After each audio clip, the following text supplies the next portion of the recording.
உலகம் முழுவதும் மகா சிவராத்திரி கொண்டாடப்பட்டு வருகிறது. அன்று இரவு முழுவதும் கண் விழித்து பரமனான ஈசனை வழிபடுவதன் மூலம் இறைவனின் அனுகிரகத்தை பெறலாம். இந்த நாளின் சிறப்புகள் குறித்து திருவிளையாடற் புராணம், கருட புராணம், கந்த புராணம், பத்ம புராணம், அக்னி புராணம் உள்ளிட்ட பல்வேறு நூல்களிலும் குறிப்பிடப்பட்டுள்ளது.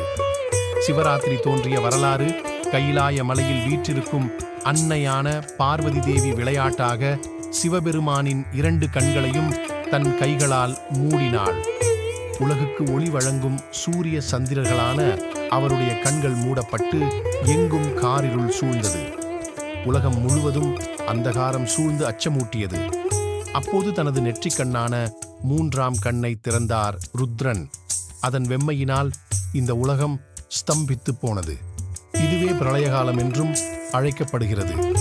அந்த நேரத்தில் பிரம்மனும் அவரால் சிருஷ்டிக்கப்பட்ட ஜீவராசிகளும் அழிந்துவிட்ட நிலையில் அனைத்திரவு பொழுதில் அம்பிகை உமாதேவி பரமேஸ்வரனை நினைத்து பூஜை செய்தாள்.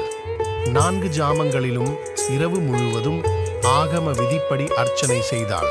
பூஜையின் முடிவில் அம்பிகை ஈஸ்வரனை வணங்கி, அடியேன் தங்களை பூசித்த இந்த இரவை தேவர்களும் மனிதர்களும் தங்கள் திருநாமத்தாலேயே, அதாவது சிவராத்திரி என்றே கொண்டாட வேண்டும் என்று வேண்டினாள்.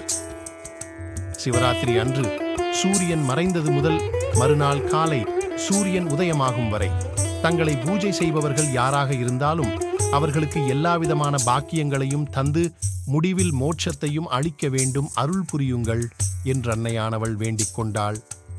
சிவபெருமானும் அப்படியே ஆகட்டும் என்று கூறி அருள் புரிந்தார். அந்த இரவே சிவராத்திரி என வழங்கப்பட்டு அனைவராலும் கொண்டாடப்படுகிறது. பகல் பொழுது பரமேஸ்வரனுக்கும் இரவு பொழுது அம்பிகையான உமாதேவிக்கும் உரியது என்பது நியமம். ஆனால் சிவராத்திரி என்பது அம்பாளின் வேண்டுதலின்படி கொண்டாடப்படுவதால் அது சிவனுக்கு உரியதாயிற்று. வழிபடும் முறை: சிவராத்திரிக்கு முதல் நாள் ஒருவேளை மட்டுமே உணவு உண்ண வேண்டும். சிவராத்திரி அன்று அதிகாலையிலேயே எழுந்து குளித்துவிட்டு சூரிய உதயத்தின் போது காலையில் வீட்டில் செய்ய வேண்டிய பூஜையை முடிக்க வேண்டும். அதன் பின் சிவன் கோவிலுக்கு போய் முறைப்படி தரிசனம் செய்ய வேண்டும். பூஜை செய்யும் இடத்தை மலர்களால் அலங்கரித்து நண்பகலில் குளித்து மாலையில் சிவார்ச்சனைக்கு உரிய பொருட்களோடு சிவன் கோவிலில் வழிபாடு நடத்தலாம். மாலையில் மீண்டும் குளித்து வீட்டில் சிவபூஜை செய்ய வேண்டும்.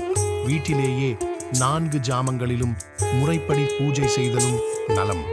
பூஜையில் சிவனுக்கு பிடித்தமான வில்வ இலைகளை கொண்டு பூஜிப்பது கூடுதல் சிறப்பு.